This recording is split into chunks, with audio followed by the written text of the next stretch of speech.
Buenos días, queridos hermanos. Dios les siga bendiciendo enormemente y les permita seguir compartiendo y disfrutando de estas enseñanzas de la palabra de Dios que estamos transmitiendo cada día para que nos edifiquemos en el conocimiento de la palabra de Dios.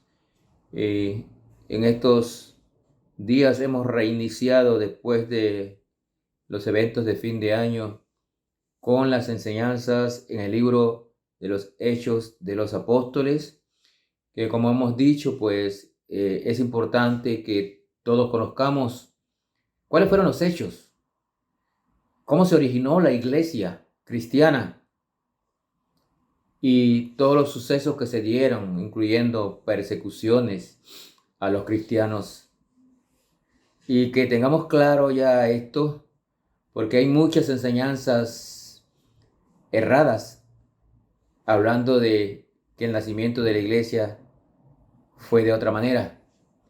Pero aquí hemos explicado desde el momento que ascendió Jesucristo a los cielos, después de su resurrección, luego vino el Espíritu Santo en Pentecostés y los primeros miembros de la iglesia cristiana fueron llenos del Espíritu Santo. Y en la última lección estuvimos viendo el primer sermón de Pedro, donde hacía énfasis en el arrepentimiento. Y hoy continuamos ya, porque después de este sermón, primer sermón de Pedro, muchas personas se convirtieron. Dice allí la palabra de Dios que 3,000 personas se convirtieron al cristianismo. Leamos lo que dice Hechos, capítulo 2, versículo del 40 al 47, versículo 40 al 47. Dice la palabra de Dios: y con otras muchas palabras testificaba y les exhortaba diciendo: sed salvos de esta perversa generación. Así que los que recibieron su palabra fueron bautizados y se añadieron aquel día como 3,000 personas. Y perseveraba en la doctrina de los apóstoles, en la comunión unos con otros, en el partimiento del pan y en las oraciones. Queremos destacar aquí que estos nuevos creyentes se unieron a los primeros 120 y eran enseñados en la doctrina de los apóstoles. Dice el versículo 43: y sobrevino temor a toda persona y muchas maravillas y señales eran hechas por los apóstoles. Todos los que habían creído estaban juntos y tenían en común todas las cosas. Y vendían sus propiedades y sus bienes y los repartían a todos según la necesidad de cada uno.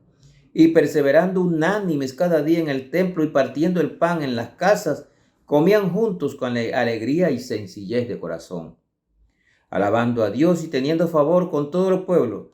Y el Señor, dice aquí, el Señor añadía cada día a la iglesia los que habían de ser salvos. Un gran ejemplo nos deja la iglesia primitiva, la iglesia que se fundó en Jerusalén. Allí nació la iglesia primitiva, la iglesia cristiana. En Jerusalén, después de Pentecostés, y estaba formada por judíos, primeramente. Todavía no se habían agregado los gentiles, que luego más tarde vamos a verlo, pero la primera iglesia estaba formada por judíos. Dice aquí lo que acabamos de leer, que 3,000 personas se convirtieron cuando Pedro predicó las buenas nuevas acerca de Cristo. Estos nuevos cristianos se unieron a otros creyentes y todos eran enseñados por los apóstoles. Incluían en las enseñanzas reuniones de oración y de comunión. Importante esto, hermanos. La iglesia se inició mostrando unidad en compartir, en comunión y en oración. Estos creyentes nuevos inmediatamente fueron agregados a la familia de Dios. Si usted apenas inicia su relación con Cristo, si usted es un nuevo creyente en Cristo, busque a otros creyentes para tener compañerismo, para orar y recibir las enseñanzas. Este es el verdadero camino para crecer, la unidad de los cristianos y las enseñanzas que se reciben constantemente de la palabra de Dios. El 42 habla del partimiento del pan. Perseveraban en la doctrina de los apóstoles, en la comunión unos con otros y el partimiento del pan. El partimiento del pan se refiere a las reuniones de comunión que se celebraban y organizaban teniendo como patrón la última cena que Jesús celebró con sus discípulos. Pero noten que hay tres palabras importantes: enseñanza, doctrina.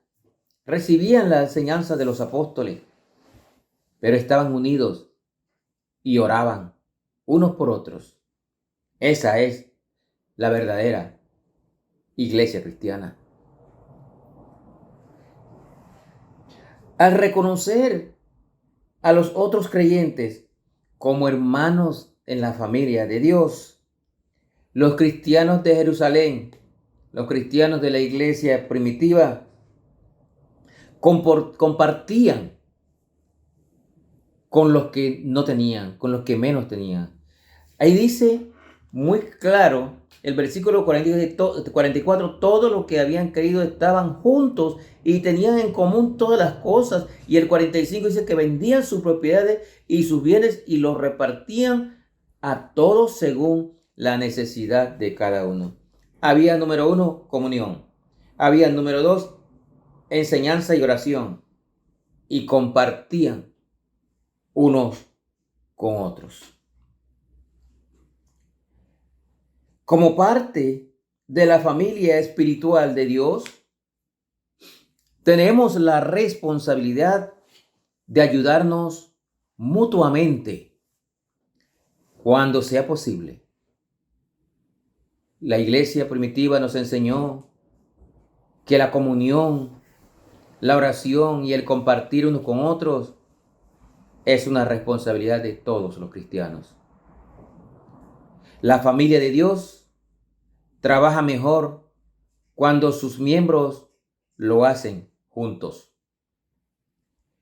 Esto era lo que practicaba la iglesia de Jerusalén, la iglesia primitiva, y nos dejó el ejemplo para que nosotros, la verdadera iglesia cristiana, practique la unidad y la comunión, compañerismo y amor fraternal entre hermanos. Esto es una iglesia saludable. Pero en aquella ocasión, la creencia en Jesús de estos primeros cristianos que eran judíos motivó que existiera una gran fricción entre ellos y los judíos que no creían en Jesús como el Mesías. Hubo problemas. Los creyentes judíos de la primera iglesia en Jerusalén se vieron obligados entonces a reunirse en privado, en hogares, para practicar la comunión, la oración y la enseñanza acerca de Jesús.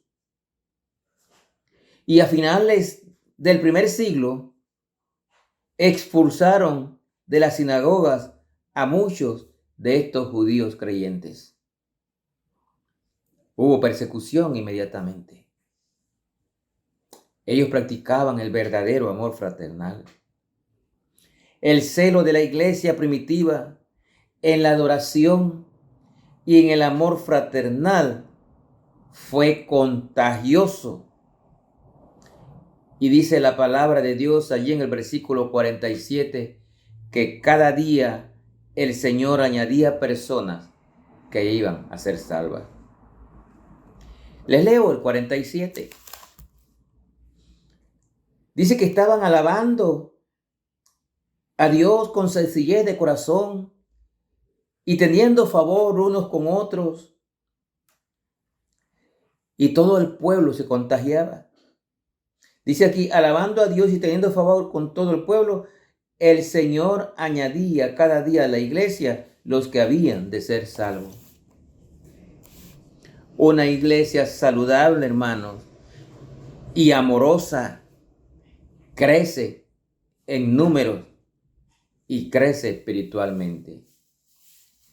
La iglesia es eso, es un refugio de amor, es un compañerismo permanente, es unidad, es ser del mismo sentir. La iglesia es enseñanza de la palabra de Dios, la doctrina de los apóstoles. La iglesia es compartir unos con otros. La iglesia es reflejar al que no conoce de Cristo ese amor fraternal que tenemos unos por otros. Si usted no ha encontrado eso, es porque usted está asistiendo a una iglesia incorrecta. Porque la iglesia de Cristo practica el amor que Cristo nos enseñó. Que el Señor les bendiga.